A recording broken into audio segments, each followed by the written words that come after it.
하나님께서 이 땅에서 가장 관심을 갖고 계신 게 무엇일까요? 아무도 지칭하시는 분이 없네요. 이럴 때 빨리 지칭하시고 접니다 하셔야 되는데요. 접니다라고 하는 순간 제가 땡 이랬을 텐데.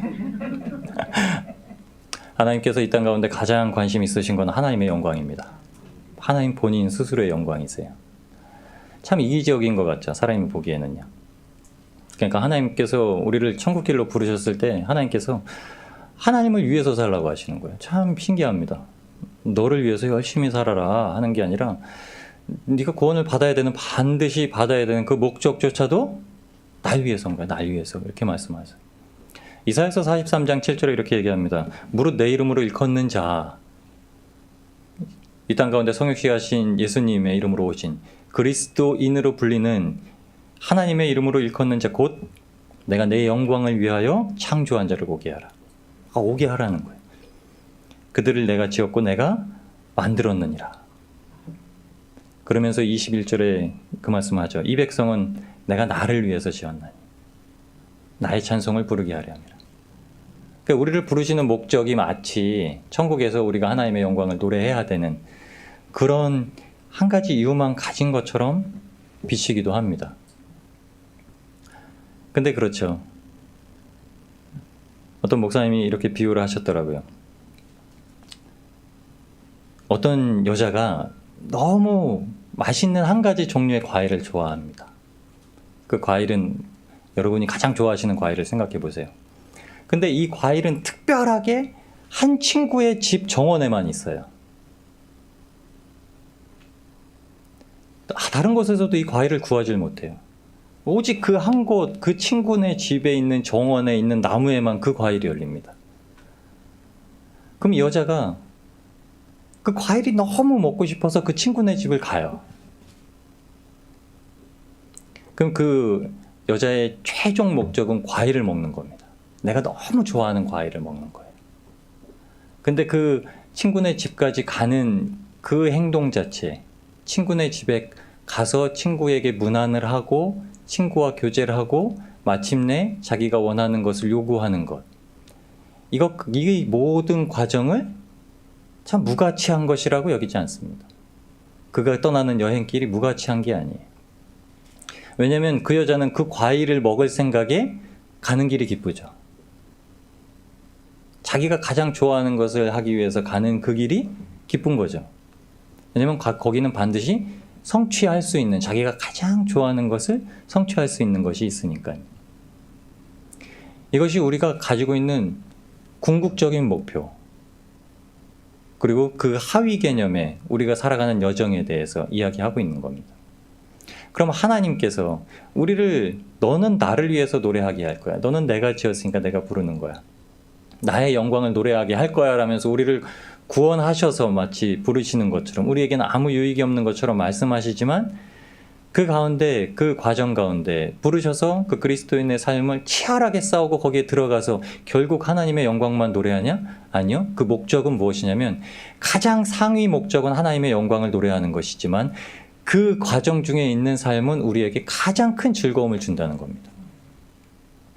그러니까 하나님께서 내 영광을 위해서야, 내 영광을 위해서 나는 열심을 내.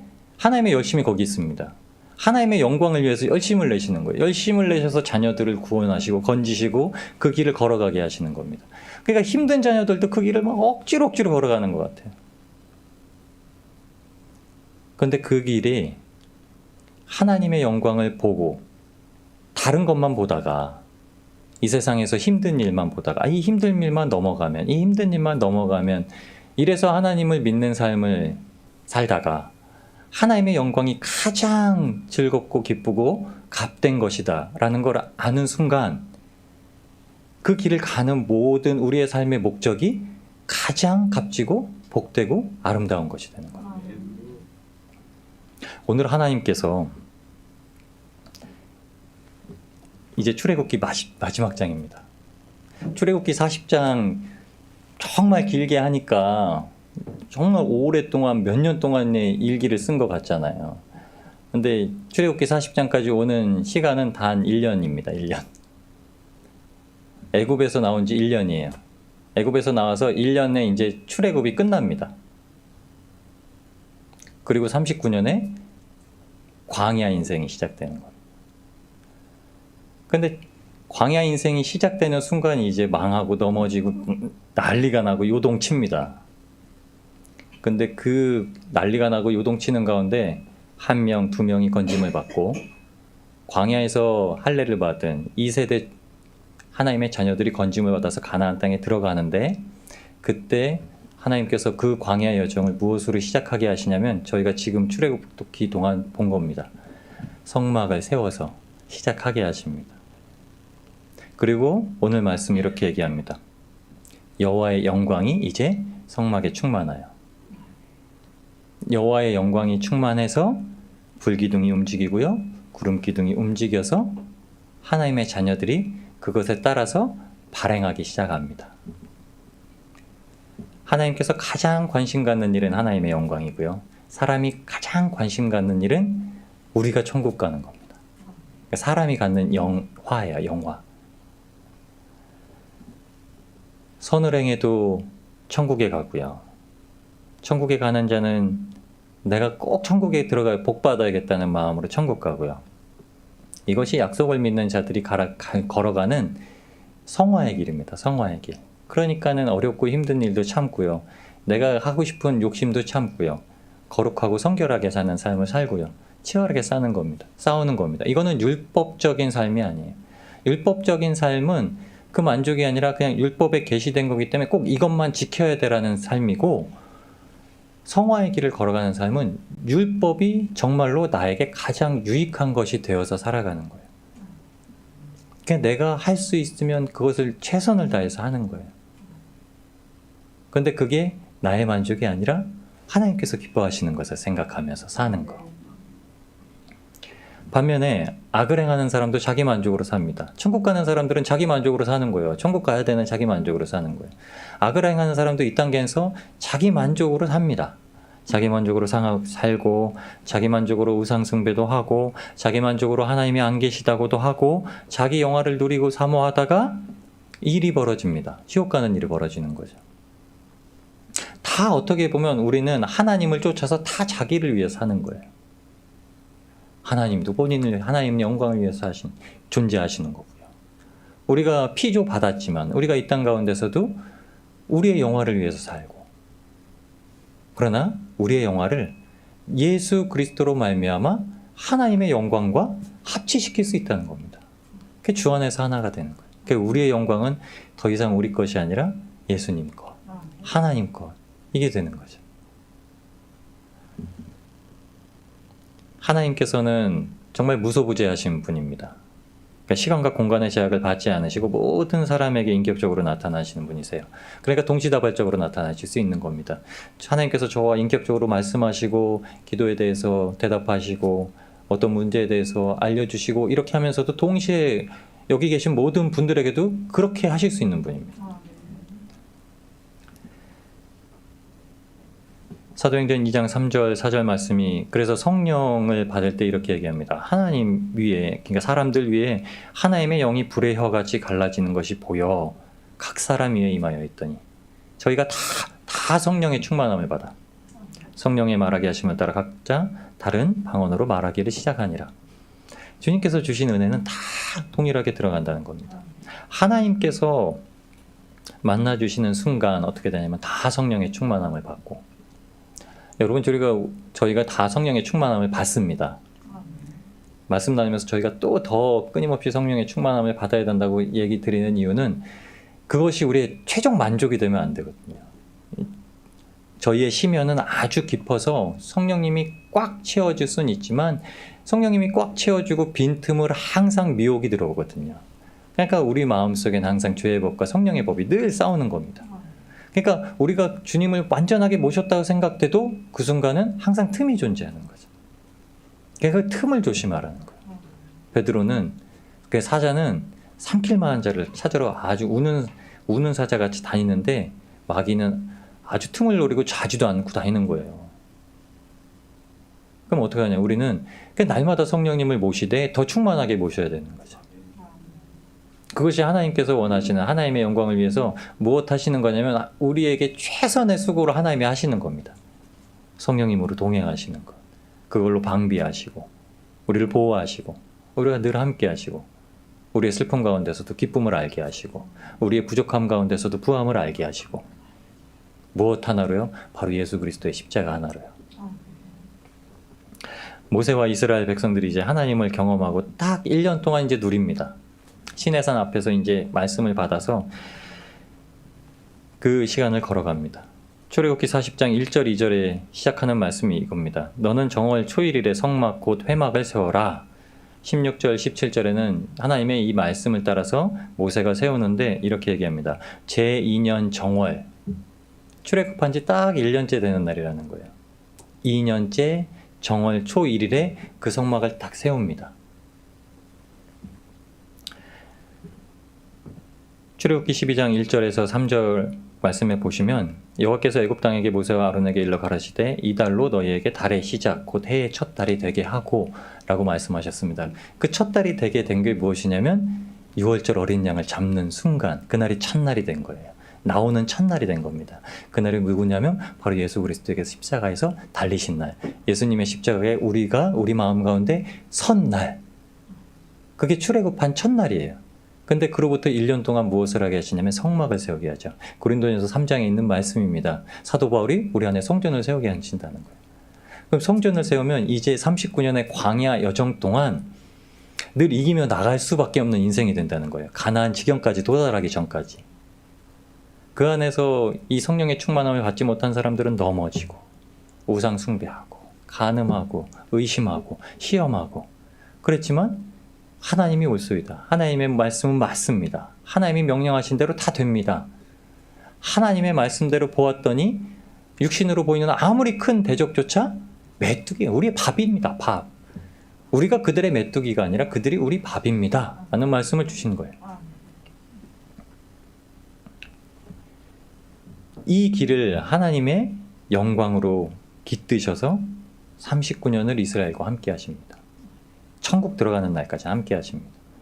여러분 우리 삶에 성막이 세워져서 성전이 세워져서 하나님의 영광이 그 위에 깃들면 우리 인생 39년 광야 인생이 아니라 60년, 80년의 광야 인생에서도 하나님을 힘입어서 날마다 승리하며 살 수 있는 겁니다. 그 끝에 모세가 있습니다. 모세는 약속의 땅에 들어가지는 못했지만 마지막까지 하나님의 말씀을 전하면서 노래합니다. 가나안 지경 앞에서 이제 가나안에 들어가는 2세대들에게 이렇게 얘기를 합니다. 신명기 32장 말씀에 그들에게 이르되 내가 오늘날 너희에게 증거한 모든 말을 너희 마음에 두고 어떻게 해야 되냐면 너희 자녀에게도 명하여서 이 율법의 모든 말씀을 지켜서 행하게 하라. 이는 너희에게 허사가 아니라 헛된 일이 아니라 너희의 생명이니 이 일로 인하여서 너희가 요단을 건너 얻을 땅에서 너희의 날이 장구하리라. 아멘. 예수님께서 우리에게 주신 말씀입니다. 누구든지 예수 그리스도를 믿는 자는, 주님 앞에 나오는 자는 구원을 받고 영생을 얻어 그 날이 장구하리라 라고 주신 겁니다. 이렇게 이스라엘을 축복하고 죽습니다. 모세의 인생 마지막은 이 전도자의 고백과 똑같습니다. 인생의 것은 다 헛되다. 그러나 하나님을 아는 인생만은 유일하게 헛되지 않다.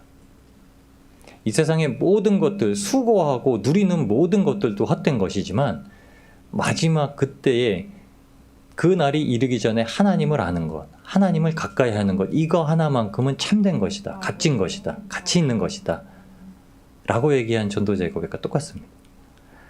그 이유는 하나님께서 우리를 얼마나 사랑하시는지 정말로 우리가 가늠할 수 없다는 겁니다. 여러분 우리가 지금 받고 있는 사랑은 하나님의 사랑을 아주 작게 하는 겁니다. 정말 작게 하는 거예요. 하나님이 얼마나 사랑하시는지 우리는 그 사랑을 정말 가늠할 수조차 없습니다. 요한복음 3장 11절 16절에 이렇게 얘기합니다. 예수님께서 이렇게 말씀하십니다. 진실로 진실로 너희에게 말하노니 우리 아는 것을 말하고 본 것을 증거하노라. 그러나 너희가 우리 증거를 받지 아니하는도다. 하나님이 세상을 이처럼 사랑하사 독생자를 주셨으니 이는 저를 믿는 자마다 멸망치 않고 영생을 얻게 하려 하심이니라. 아멘. 예수님께서 말씀하신 아는 것과 본 것은 16절에 말씀하고 있는 하나님이 세상을 이처럼 사랑하신 겁니다. 예수님이 당연히 보실 수밖에 없고 당연히 아실 수밖에 없죠. 삼위일체 되신 하나님이, 성자 하나님이 이 땅에 자기 형상을 따라 만든 사람이 얼마나 사랑스러운지는 알고 계신 거예요. 그러니까 이것을 증거하신 겁니다.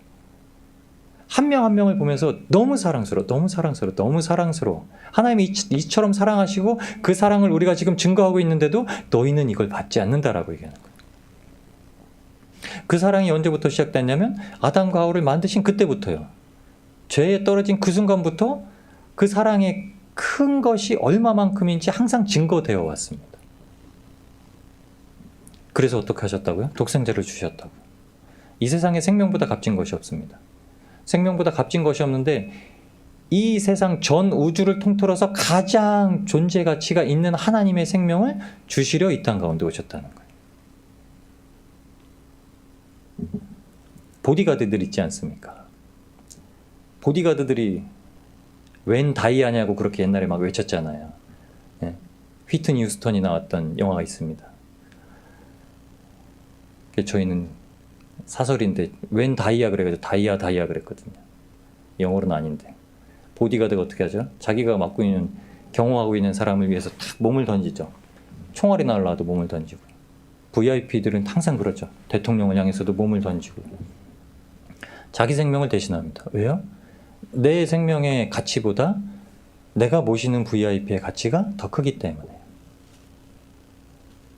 그런데 그게 뒤집어져서 하나님이 이 세상에서 어떻게 보면 가장 무가치한 죄를 범한 죄인들을 위해서 가장 가치 있으신, 죄가 하나도 없으신, 의만 있으신 하나님께서 이 땅 가운데 그 생명을 주러 오셨다는 겁니다. 예수님께서 하나님의 세상에 대한 이 관심에 대해서, 그 사랑에 대해서 아는 것, 본 것은 하나님의 사랑입니다. 이 하나님의 사랑.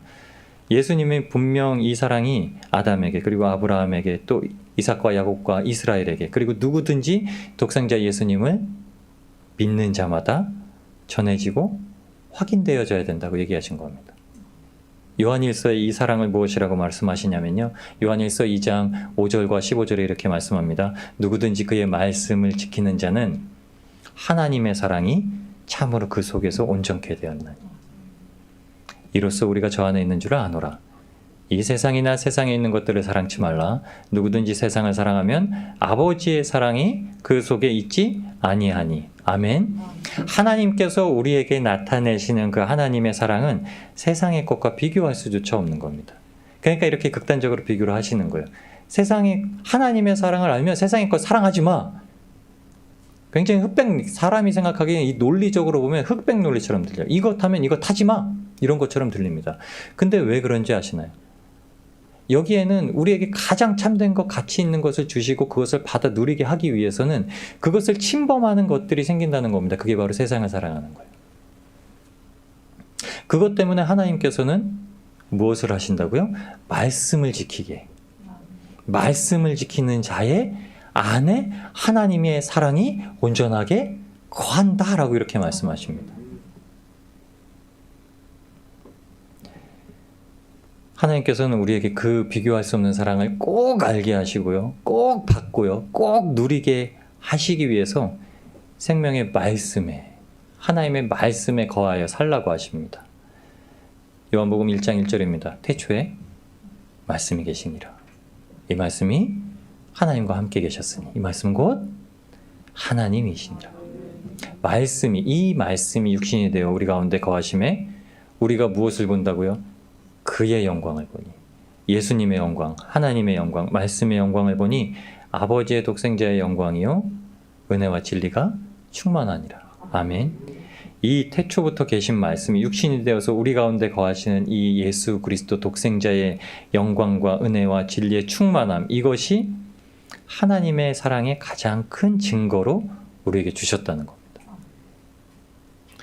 이것은 사도 베드로가 그 베드로서신 서두에 이렇게 말합니다. 베드로전서 1장 5절부터 9절까지 말씀입니다. 너희가 말세에 나타나기로 예비하신 구원을 얻기 위하여 믿음으로 말미암아 하나님의 능력으로 보호하심을 입었으니 그러므로 너희가 이제 여러 가지 시험을 인하여서 아주 잠깐 이 땅을 사는 잠깐 근심하나 오히려 크게 기뻐하는도다. 그 이유는 너희 믿음의 시련이 불로 연단하여도 없어질 금보다 더 귀하여서 예수 그리스도에 나타나실 때에 칭찬과 영광과 존귀를 얻게 하려 함이라. 예수를 너희가 보지 못하였으나 사랑하는도다. 이제도 보지 못하나 믿고 말할 수 없는 영광스러움으로 즐거움으로 기뻐하니 믿음의 결국 곧 영혼 구원을 받음이라. 아멘. 이렇게 얘기합니다. 보지 못하나 믿고 보지 못하나 사랑하고 보지 못하나 영광스러운 즐거움으로 기뻐하니. 아멘. 왜요? 구원하신다. 영혼을 구원하신다. 그 한 가지 믿음, 오직 그 구원이 예수님에게서밖에 나오지 않는다는 그 확실한 사실을, 진리를 알고 나왔다는 겁니다. 하나님의 영광은 택함받은 영혼들을 친히 이끄시는 은혜입니다. 이게 존 칼빈의 5대 강령의 가장 5가지 중요한 교리가 있는데 거기 중에 맨 마지막에 나오는 겁니다. 성도의 견인이라는 겁니다. 견인차 끌듯이 하나님께서는 성도, 신자, 구원받은 자들을 항상 끌고 가신다는 거예요. 이 의미는 하나님의 은혜가 우리로 하여금 끝까지 믿음을 지키게 하신다는 겁니다. 모든 고통과 고난에도 불구하고 하나님의 우편에 있는 기쁨의 유업을 위해서 우리를 영원토록 보존하시는 거예요. 이게 하나님의 전능하신 역사입니다. 그러니까 절대 이 땅 가운데서 연약하더라도 넘어질 수가 없는 거예요. 어떤 죄를 져도 하나님이 용서하신다는 뜻이 아니라 어떤 연약함에도 하나님을 붙들고 하나님을 추구하면서 살아가는 사람들을 절대 넘어지지 않게 하신다. 넘어져서 괴로워하고 울더라도 하나님이 어떻게 해요? 끝까지 끌고 가신다. 못하겠어요 해도 하나님이 할 수 있어 그러면서 결국은 영혼 구원을 얻게 하신다는 거예요. 하나님께서 건지신 출애굽의 역사는 오늘 이제 마지막입니다. 마무리입니다. 그러나 하나님께서 영원한 생명을 위한 그 사랑의 서사시를 이제 시작하십니다. 16절, 19절, 23절, 25절, 27절, 29절, 31절은 이렇게 반복합니다. 여호와께서 모세에게 명하신 대로, 여호와께서 모세에게 명하신 대로, 여호와께서 모세에게 명하신 대로 되니라. 여호와께서 모세에게 명하신 대로 제물들, 기구들, 성막, 성벽, 받침 기둥, 번제단, 물두멍, 제사장 옷, 이게 명하신 대로 다 됩니다. 그리고 33절, 34절에 이렇게 얘기합니다. 그가 또 성막과 단 사면 뜰에 포장을 치고 뜰 문에 장을 다니라. 모세가 이같이 역사를 필하였더라. 그 후에 다 명하신 대로 다 한 그 후에 구름이 회막에 덮이고 여호와의 영광이 성막에 충만하니. 아멘. 근데 이 충만함이 어느 정도였냐면 모세조차도 회막에 들어가지 못할 정도로. 그 이유는 그 영광은 모든 이에게 반드시 성취하시는 하나님의 뜻입니다. 그러니까 그 누구도 그 영광을 마주대할 수가 없습니다. 그 영광을 마주대하면 어떻게 되냐면 죽은 자 같이 되는 거예요. 요한계시록 1장 16절 17절입니다. 그 오른손에 7별이 있고 그 입에서 좌우에 날선 검이 나오고 그 얼굴은 해가 힘있게 비치는 것 같더라. 내가 볼 때에 내가 그 하나님의 영광, 내가 그 예수 그리스도의 영광을 직접 마주대할 때에 그 발 앞에 엎드려져 죽은 자 같이 되매. 말씀이 아니면 두려워 말라. 나는 처음이요 나중이니 일어서라 하고 일으키실 때에만 일어설 수 있는 그 영광. 그 영광을 우리에게 신자의 안전, 성도의 안전이라고 표현하지 않으시고 하나님은 그걸 견인이라고 우리가 깨닫게 하십니다. 안전하게 보호하신다. 어떤 고통 가운데서도 고통당하지 않게, 어떤 어려움 가운데서도 사고당하지 않게 둘레를 치신다는 뜻이 아니라 어떤 사고를 마주하더라도, 어떤 고통을 마주하더라도, 어떤 핍박을 대하더라도, 어떤 시험과 유혹을 받더라도 끝까지 견디게 하게 하신다는 거예요. 이게 하나님의 영광의 제1의 목적입니다. 왜요? 하나님은 어떠신 분이요? 하나님의 영광을 위해서 우리를 부르시는 분. 우리가 하나님의 영광을 위해서 살면 우리가 받아야 될 구원이 얼마나 기쁜 것인지, 이 땅에서 하나님의 영광을 노래하고 예수 그리스도를 자랑하며 사는 것이 얼마나 크고 기쁘고 감사하고 복된 일인지 알게 하신 그 하나님의 뜻이라는 겁니다. 이것을 위해서 하나님의 성막의 역사가 이루어지고 광야 40년 여정의 연단을 지키시는 겁니다. 그러니까 광야 40년 여정, 이제 남은 39년의 여정이 너무나 많은 사건들이 남겨요. 그곳에 있는 정말 강한 족속들을 마주하고요. 물 없는 고통을 당하기도 하고요. 욕심이 생기는 사건들도 생기고요. 여자를 보고 눈이 돌아가는 일들도 생기고. 그런데 그 사건 가운데서 하나님의 영광의 목적은 끝까지 그것을 견뎌도 이겨내요. 그것을 견뎌도 이겨내요. 주님께서는 우리의 모든 삶을 이제 말씀으로 지키시고 보호하십니다. 말씀만이 우리를 그렇게 보호하시고 지키시는 겁니다. 우리의 죄와 악으로부터, 우리의 마음으로 나는 모든 우상과 욕심으로부터, 정욕으로부터 지킨다는 겁니다. 그래서 성도들은 끝까지 견디어 이기도록 우리에게 인내할 수 있다라고 하시는 겁니다. 그러니까 두려워하지 말라. 그러니까 담대하라. 이렇게 얘기하시는 겁니다. 성막을 만든 후에 민수기의 여정이 시작됩니다. 이제 성막이 딱 끝나면 그게 무엇으로 연결되냐면 출애굽기가 끝나면 이제 민수기로 넘어가는 거예요. 민수기 1장 1절에 이렇게 시작을 합니다. 이스라엘 자손이 애굽 땅에서 나온 후 제2년 2월 1일에 여호와께서 시내 광야 회막에서 모세에게 일러 가라사대 하면서 민수기의 중심이 무엇이죠? 민수기는 숫자를 센 것인데 무슨 숫자를 셌냐면 군대 숫자를 센 겁니다. 민수기 2장 32절 말씀입니다. 이상은 이스라엘 자손이 그 종족을 따라 계수함을 입은 자니 모든 진의 군대 곧 계수함을 입은 총계가 60만 3,550명. 이것은 그들이 광야에 나가서 육적인 전쟁을 하는 군대가 아니라 광야에 나가서 끝까지 견디는 영적인 군대로 세워진 자들을 말합니다. 그리고서 하나님의 율법과 계명과 규례가 이제 말씀되어지고 그것대로 살아야만 합니다. 이제 그들이 치러야 될 전쟁이에요. 그러니까 그들이 군대로 선 겁니다. 근데 이곳에 레위 지파가 빠집니다. 레위 지파가 빠진 단 한 가지 이유는 제사장 지파, 바로 우리에게 대제사장으로 오실 예수님의 예표 그림자이기 때문이에요. 왜냐하면 예수 그리스도는 영적으로 싸우실 일이 없어요. 예수 그리스도는 영적으로 우리의 지도자가 되시는 분이고 죄가 없으신 분이기 때문에 죄와 치열한 싸움에 들지 않으시는 분입니다. 하나님은 그러신 분이에요. 하나님은 죄와 상관이 없으시고 죄를 정말로 미워하시지만 죄인은 용서하시는 하나님. 그렇기 때문에 레위 지파는 항상 빠져 있어요. 그러니까 레위 지파는 항상 반드시 그래야만 합니다. 나중에 그래서 레위기가 이제 들어있는 겁니다. 레위기가 그래서 따로 빠져 있는 거예요. 그리스도인들은 레위기처럼 살아야 됩니다. 그리스도인들은 다 왕같은 제사장들이기 때문에 레위기는 그리스도인들의 가장 중요한 책입니다. 하나님께서 지칭하는 군대는 이제 하나님의 계명, 하나님의 말씀, 이것을 준행하는 자들입니다. 말씀으로만 살아가는 영적인 존재들이에요. 우리랑 똑같습니다. 말씀으로만 살아가는 영적인 존재들입니다. 당연히 이 계수의 레위인들 빠져 있고요. 하나님의 영광을 보고 십자가의 영광을 보고 말씀을 준행하는 자만이 어떻게 해요? 가나안 지경에서 이제 참으로 가나안으로 넘어가게 됩니다. 신명기 4장 1절에서 6절까지 말씀입니다. 신명기 4장 1절에서 6절까지 말씀입니다. 신명기 말씀은 복귀하는 말씀이라고 제가 드렸습니다.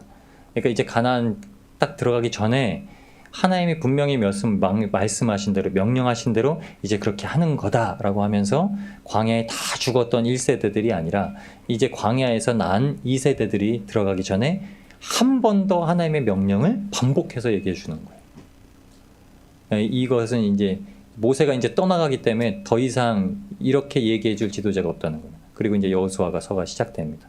그러니까 성경은 참 재밌어요. 참 이렇게 잘 연결되어 있는 겁니다. 저희 함께 한번 읽어보겠습니다. 이스라엘아, 이제 내가 너희에게 가르치는 규례와 법도를 듣고 준행하라. 그리하면 너희가 살 것이요 너희의 열조의 하나님 여호와께서 너희에게 주시는 땅에 들어가서 그것을 얻게 되리라. 내가 너희에게 명하는 말을 너희는 가감하지 말고 내가 너희에게 명하는 너희 하나님 여호와의 명령을 지키라. 여호와께서 바알브올의 일을 인하여 행하신 바를 너희가 목도하였거니와 바알브올을 쫓은 모든 사람을 너희 하나님 여호와께서 너희 중에서 진멸하셨으되 오직 너희의 하나님 여호와께부터 떠나지 않은 너희는 오늘까지 다 생존하였느니라. 내가 나의 하나님 여호와의 명하신 대로 규례와 법도를 너희에게 가르쳤나니 이는 너희로 들어가서 기업으로 얻을 땅에서 그대로 행하게 하려 함인즉 너희는 지켜 행하라. 그리함은 열국 앞에 너희의 지혜요 너희의 지식이라. 그들이 이 모든 규례를 듣고 이르기를 이 큰 나라 사람은 과연 지혜와 지식이 있는 백성이로다 하리라. 아멘. 4절에 이렇게 얘기합니다. 너희의 하나님 여호와께부터 떠나지 않은 너희는 오늘까지 다 생존하였느니라. 그리고 그 들어갈 그곳에서 그대로 행하게 하려 함인지. 우리가 이 땅에서 때로는 실족하고 때로는 지키지 못한 하나님의 말씀, 지키려고 애쓰는 그 하나님의 말씀을 천국에 가면 어떻게 한다고요? 그것만 지키며 하나님을 바라보는 때, 그게 우리의 구원의 때, 그게 주님께서 우리에게 오시는 때. 그때 뭐라고 하냐면 6절에 이렇게 합니다. 과연 너희는 지혜가 있고 지식이 있다. 과연 너희는 지혜가 있고 지식이 있는 백성이다. 잠언서에 그렇게 말씀하는 이 땅의 유일한 지혜와 지식 예수 그리스도. 너희는 과연 예수 그리스도의 안내에 있는 자니라. 이 말씀입니다. 너희는 과연 너희가 가나안 지경에 들어가서 여전히 그렇게 살면 너희는 과연 예수 그리스도로 말미암아 사는 자들이다. 모세가 이렇게 얘기합니다. 이제 마지막 들어가야 되는 그 신명기 2세대들한테요.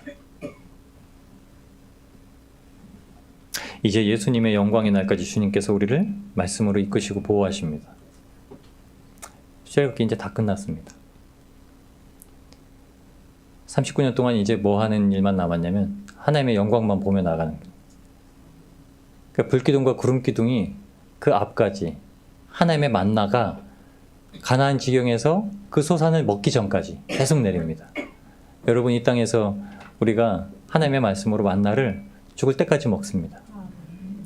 여호와의 영광을 불기둥으로 어떤 암흑이 오는 시간이더라도 어떤 빛이 비치는 시간이더라도 보면서 그 길만을 따라갈 수 있습니다. 여러분 이제 시작입니다. 이제 그게 우리 앞에 놓여 있고요.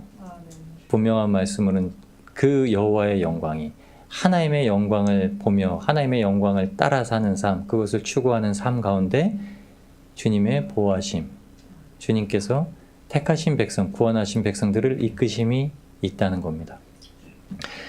예수님의 영광의 날까지 각자가 맡겨주신 자리에서 끝까지 사랑을 누리시고 견디시길 축복합니다. 그것이 지혜와 지식에 충만하신 우리 예수 그리스도의 백성들인 겁니다. 하나님의 말씀대로 붙들려서 하나님께서 떠나지 않고 주님을 기다리는 복된 성도님들 되시기를. 이 말씀, 하나님의 말씀을 절대 잊지 않으시고 그 말씀에 매여 사는 복된 인생들 되시기를 우리를 구원하신, 우리를 끝까지 지키고 보호하시는 예수님의 이름으로 축복합니다.